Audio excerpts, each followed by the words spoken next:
कानपुर शहर की धड़कन अगर कोई थी तो वह था ज्ञान चौक। शहर के कोने में बसा यह चौराहा दिन भर धूल धुएं और गाड़ियों के शोर में नहाया रहता था। यहीं से पूरे शहर के लिए अनाज, सब्जी और बाकी जरूरी सामान से भरे ट्रक गुजरते थे।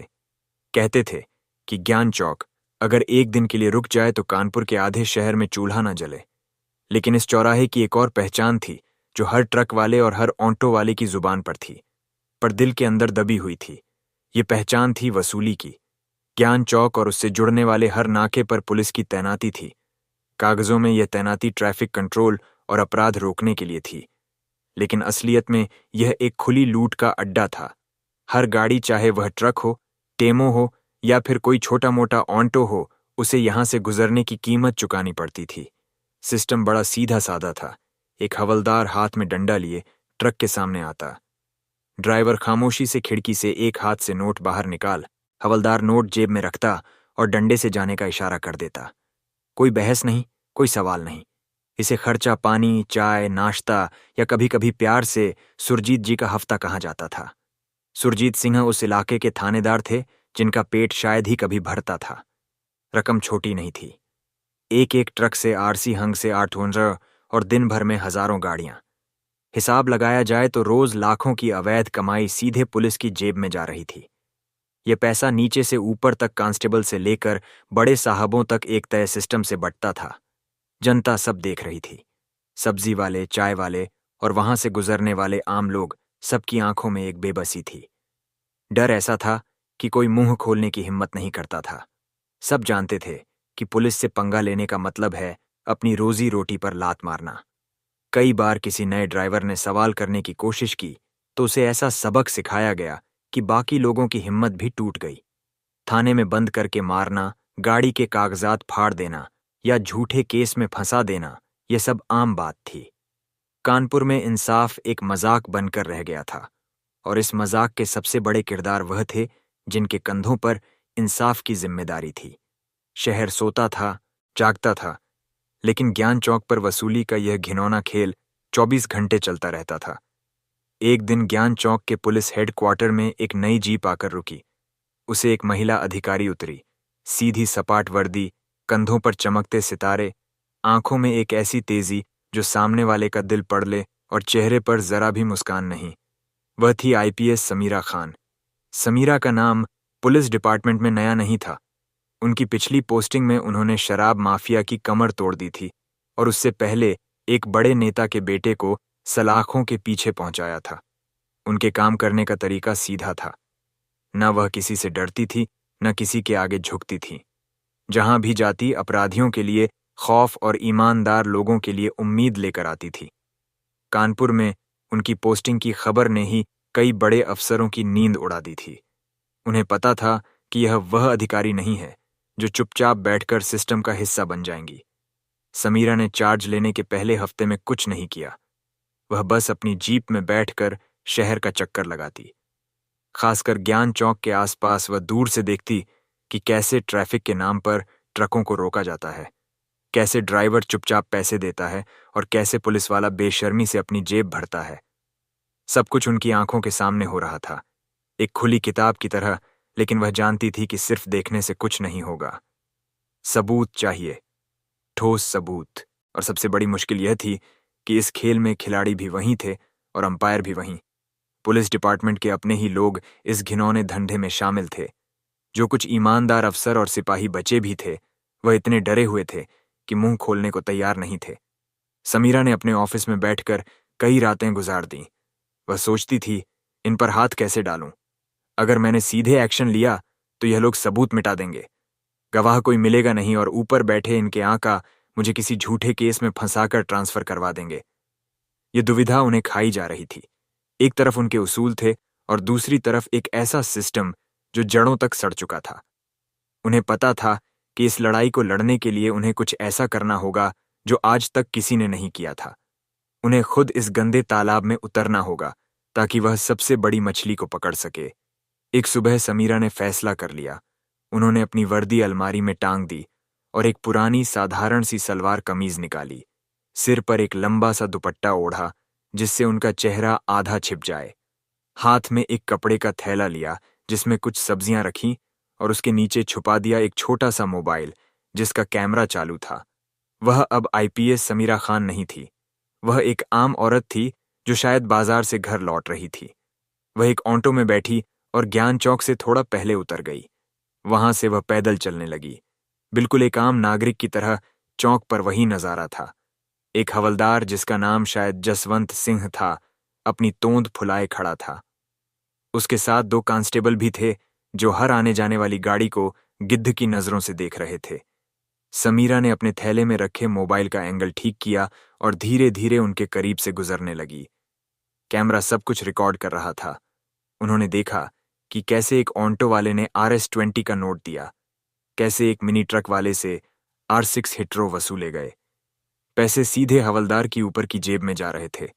समीरा थोड़ा और आगे बढ़ी ताकि हवलदार का चेहरा साफ रिकॉर्ड हो सके। वह एक चाय की दुकान के पास खड़ी हो गई और चाय का ऑर्डर दिया ताकि किसी को शक ना हो। उनका मोबाइल अभी भी उस वसूली के लाइव शो को रिकॉर्ड कर रहा था, लेकिन शायद उनकी चाल ढाल में कुछ ऐसा था जो एक आम औरत जैसा नहीं था। उनकी नजरें बहुत तेज थीं और वह बार बार अपने थैले को एडजस्ट कर रही थी। हवलदार जसवंत सिंह की नजर उन पर पड़ गई। उसे शक हुआ। उसने भारी आवाज में कहा, ए औरत, इधर आ। समीरा का दिल एक पल के लिए जोर से धड़का, लेकिन उन्होंने अपने चेहरे पर घबराहट नहीं आने दी। वह धीरे धीरे उसके पास गई। उन्होंने डरी हुई आवाज में कहा, जी साहब। कांस्टेबल ने शख्स से पूछा, क्या कर रही है यहां? कब से देख रहा हूं घूम रही है। क्या है तेरे थैले में? समीरा ने कहा, कुछ नहीं साहब, सब्जी है, बाजार से आ रही हूं। हवलदार ने हुक्म दिया, थैला दिखा। ये वह पल था जिसका समीरा को डर था। अगर थैला चेक हुआ तो मोबाइल मिल जाएगा और सारा प्लान चौपट हो जाएगा। साहब, इसमें बस सब्जी है, जाने दीजिए। उन्होंने थोड़ा गिड़गिड़ाने का नाटक किया, लेकिन उनकी इस बात से हवलदार का शक और बढ़ गया। बड़ी चालाक बन रही है, जरूर कोई चोरी का माल है। ला इधर। एक कांस्टेबल ने आगे बढ़कर समीरा का हाथ पकड़ लिया और थैला छीनने की कोशिश की। समीरा ने अपना हाथ छुड़ाने की कोशिश की तो उसने जोर का धक्का दे दिया। समीरा लड़खड़ा गई और उनका थैला जमीन पर गिर गया। मोबाइल छिटक कर बाहर आ गया। मोबाइल वीडियो बना रही थी हमारी। दूसरे कांस्टेबल की आंखें गुस्से से लाल हो गईं। उसने आगे बढ़कर मोबाइल उठाया और जमीन पर पटक कर उसे अपने जूते से कुचल दिया। बड़ी हिम्मत हो गई है तेरी। हवलदार ने गुस्से में समीरा का हाथ फिर से पकड़ लिया। तुझे तो आज ऐसा सबक सिखाएंगे। इसी छीना झपट्टी में समीरा के सिर से दुपट्टा खिसक गया। एक पल के लिए वहां सन्नाटा छा गया। हवलदार और दोनों कांस्टेबलों की आंखें फटी की फटी रह गईं। उनके सामने कोई आम औरत नहीं बल्कि जिले की सबसे बड़ी पुलिस अफसर आईपीएस समीरा खान खड़ी थी। उनके चेहरे का रंग उड़ गया, जैसे किसी ने उनकी सारी जान निकाल ली हो। हाथ पैर कांपने लगे और पसीना छूट गया। हवलदार जसवंत सिंह के हाथ, जिसने कुछ सेकंड पहले समीरा का हाथ पकड़ा था, अब कांप रहे थे। उसने झटके से हाथ पीछे खींच लिया जैसे बिजली का करंट लग गया हो। तीनों पुलिस वालों के चेहरे पर हवाइयां उड़ रही थीं। उन्हें यकीन नहीं हो रहा था कि जिस औरत को वह धमका रहे थे वह खुद उनकी सुपर बॉस हैं। समीरा ने जमीन पर पड़े टूटे हुए मोबाइल को देखा, फिर उन तीनों के डरे हुए चेहरों को। उनकी आंखों में गुस्सा नहीं बल्कि एक ठंडी फौलादी चमक थी। आज का दिन तुम्हारी वर्दी का आखिरी दिन है, उन्होंने शांत लेकिन दमदार आवाज में कहा। और इस वसूली के धंधे का भी। उन्होंने अपनी जेब से एक छोटा सा वॉकी टॉकी निकाला जिसे उन्होंने अपनी सलवार के अंदर छुपा रखा था। बटन दबाते ही कंट्रोल रूम की आवाज आई, अल्फा 12 कंट्रोल, ज्ञान चौक पर तत्काल स्पेशल टीम भेजो।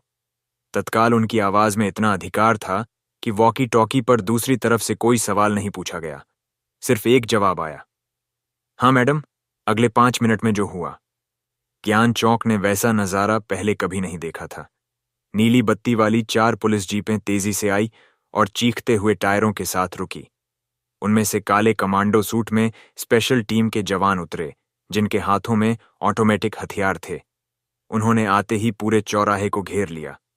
टीम का लीडर इंस्पेक्टर करण भागकर समीरा के पास आया। इन तीनों को गिरफ्तार करो। समीरा ने उन कांपते हुए पुलिस वालों की तरफ इशारा किया, और चौक पर जितने भी पुलिस वाले ड्यूटी पर हैं उन सबको हिरासत में लो, कोई बचना नहीं चाहिए। करण ने एक पल की भी देरी नहीं की। स्पेशल टीम ने तुरंत एक्शन लिया। जसवंत सिंह और उसके साथी गिड़गिड़ाने लगे। मैडम, गलती हो गई, माफ कर दो मैडम, बाल बच्चे वाले हैं। समीरा ने उनकी तरफ देखा तक नहीं। देखते ही देखते मौके पर मौजूद 17 पुलिसकर्मियों को पकड़ लिया गया। उनके साथ 2 दलाल भी थे जो पुलिस के लिए वसूली का काम करते थे।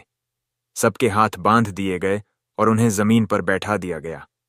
समीरा ने अपनी टीम को निर्देश दिया, सबकी जेब की तलाशी लो, एक एक हिसाब में आना चाहिए। आसपास की दुकानों के सीसीटीवी फुटेज जब्त करो। और हां, उन्होंने अपने टूटे हुए मोबाइल की तरफ इशारा किया। इसका मेमोरी कार्ड शायद बच गया हो, इसे फॉरेंसिक लैब भेजो, ये सबसे बड़ा सबूत है। भीड़ जमा हो गई थी। लोग अपनी आंखों पर विश्वास नहीं कर पा रहे, अपनी आंखों पर विश्वास नहीं कर पा रहे थे। पहली बार वह देख रहे थे कि पुलिस खुद पुलिस को पकड़ रही है। उनके चेहरों पर डर की जगह हैरानी और एक दबी हुई खुशी थी।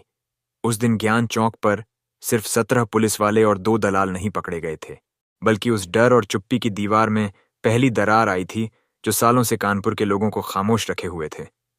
जैसे ही यह खबर शहर में फैली, पुलिस डिपार्टमेंट और राजनीतिक गलियारों में भूकंप आ गया। यह सिर्फ कुछ कांस्टेबलों की गिरफ्तारी नहीं थी, यह उस पूरे सिस्टम पर हमला था जो सालों से इस शहर को दीमक की तरह खा रहा था। उसी रात समीरा के ऑफिस का फोन बजा। दूसरी तरफ एक जानी पहचानी मीठी लेकिन जहरीली आवाज थी। वह थे स्थानीय विधायक अनिल गुप्ता। खान जी नमस्कार, सुना है आज शहर में बड़ा एक्शन हुआ। अनिल गुप्ता ने बनावटी अपनेपन से कहा। नमस्कार विधायक जी, एक्शन नहीं, बस कानून अपना काम कर रहा है, समीरा ने सपाट जवाब दिया। अरे आप तो जानती हैं ये छोटे मोटे सिपाही हैं, गरीब लोग बाल बच्चों का पेट पालने के लिए थोड़ा बहुत कर लेते हैं। आप जैसी बड़ी अफसर को यह सब शोभा नहीं देता। मेरी मानिए, मामले को ज्यादा मत फैलाइए, वरना आपकी सर्विस लाइन बहुत लंबी है, कहीं बीच में ही कट ना जाए।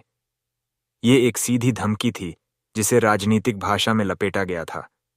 समीरा एक पल के लिए चुप रही, फिर उन्होंने कहा, विधायक जी, मैं अपनी लाइन की चिंता नहीं करती, लेकिन जो लोग कानून की लाइन तोड़ रहे हैं उन्हें मैं नहीं छोड़ूंगी। और हां, यह मामला अब सिर्फ कुछ सिपाहियों का नहीं रहा। उन्होंने फोन काट दिया। समीरा जानती थी कि यह तो बस शुरुआत है, अब ऊपर से दबाव आएगा। उनके सीनियर अफसर जो खुद इस वसूली के हिस्सेदार थे, उन्हें रोकने की हर कोशिश करेंगे। अगले दिन सुबह ही उन्हें डीआईजी खुराना के ऑफिस से बुलावा आया। डीआईजी खुराना एक पुराने और धूर्त अफसर थे, जिनका नाम हमेशा से ही भ्रष्टाचार के मामलों में दबी जुबान में लिया जाता था। समीरा, ये तुमने क्या किया? बिना किसी सीनियर को बताए इतना बड़ा ऑपरेशन, तुम्हें पता है इससे डिपार्टमेंट की कितनी बदनामी हो रही है? डीआईजी खुराना ने गुस्से से कहा। सर, डिपार्टमेंट की बदनामी तब होती है जब उसके लोग वर्दी पहनकर वसूली करते हैं। मैंने तो बस उस बदनामी को साफ करने की कोशिश की है। समीरा ने बिना डरे जवाब दिया। रिपोर्ट बनाओ और फाइल बंद करो, उन सिपाहियों को सस्पेंड कर दो, मामला खत्म। डीआईजी ने आदेश दिया। नहीं सर, यह मामला अब बंद नहीं होगा, ये अब खुलेगा। यह कहकर समीरा उनके ऑफिस से बाहर आ गई। अब लड़ाई सीधी हो चुकी थी।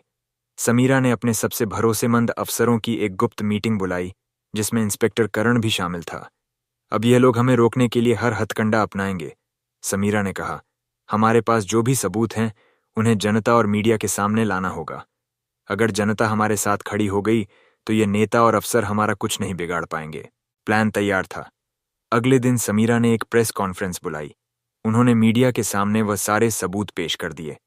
सीसीटीवी फुटेज जिसमें पुलिस वाले पैसे ले रहे थे, दलालों के कबूलनामे के वीडियो और गिरफ्तार पुलिस वालों की जेब से मिले हजारों रुपयों का ब्यौरा। उन्होंने टूटे हुए मोबाइल की कहानी भी बताई और कहा, जब एक आईपीएस अफसर के साथ सड़क पर यह हो सकता है तो सोचिए आम आदमी का क्या हाल होता होगा। ये प्रेस कॉन्फ्रेंस एक धमाके की तरह थी। खबर टीवी चैनलों पर चलने लगी, अखबारों के पहले पन्ने पर छप गई। सोशल मीडिया पर हम समीरा कैसा था ट्रेंड करने लगा। आम लोग जो कल तक डर के मारे चुप थे, अब समीरा के समर्थन में बोलने लगे। कानपुर के लोगों को सालों बाद एक ऐसी आवाज मिली थी जिस पर वह भरोसा कर सकते थे।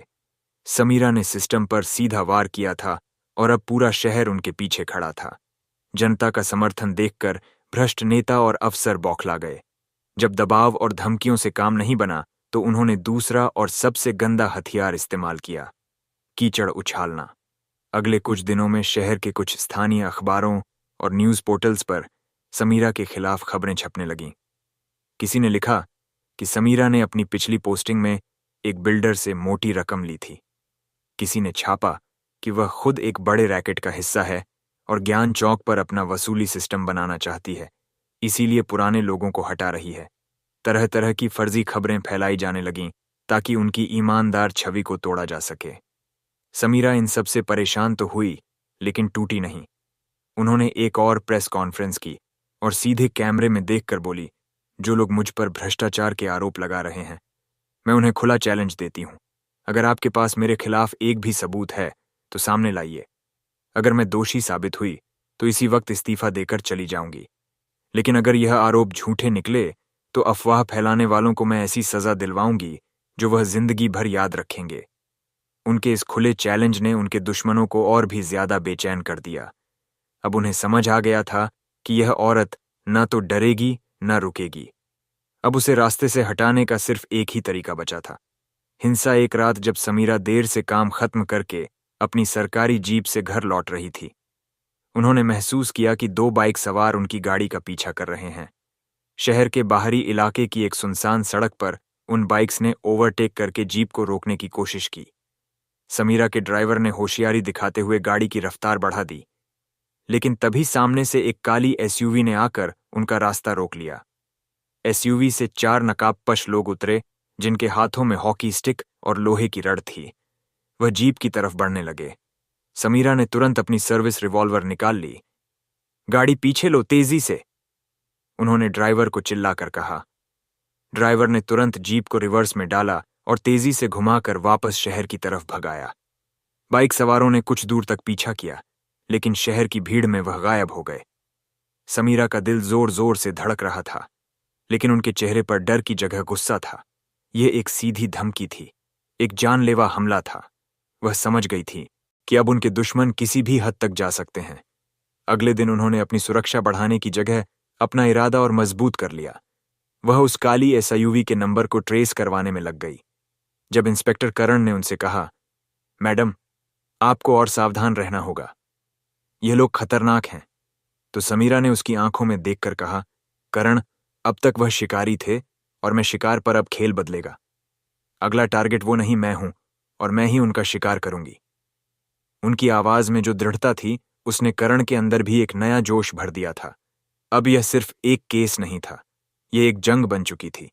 हमले की कोशिश के बाद समीरा समझ गई थी कि यह लड़ाई सिर्फ कुछ भ्रष्ट पुलिस वालों या एक विधायक तक सीमित नहीं है।